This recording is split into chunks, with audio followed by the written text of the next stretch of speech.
একটা ছোট গ্রাম, সবুজ ধানের ক্ষেত, কাঁচা রাস্তা, আর চারপাশে নারকেল গাছের সারি।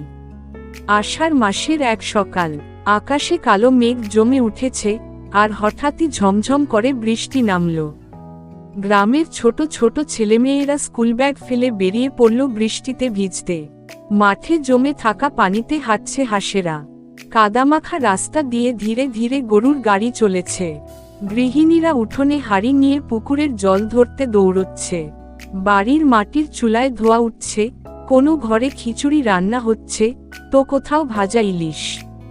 বৃদ্ধ কৃষক হরিবাবু তার বারান্দায় বসে এক কাপ চা হাতে নিয়ে পুরনো দিনের কথা ভাবছে। বৃষ্টির শব্দে এক অদ্ভুত শান্তি ছড়িয়ে পড়েছে গোটা গ্রামে। পুকুরের ধারে বসে কিশোর কিশোরীরা গল্পে মশগুল।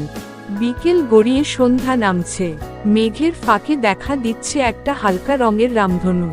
গ্রামের মানুষজন জানে, এই বৃষ্টিই তাদের জীবনের আশীর্বাদ, ফসল ফলাবে, প্রাণ যোগাবে। এইভাবেই বর্ষার দিনে গ্রাম হয়ে ওঠে এক জীবন্ত ছবি, শান্ত, সরল আর মন ছুঁয়ে যাওয়া।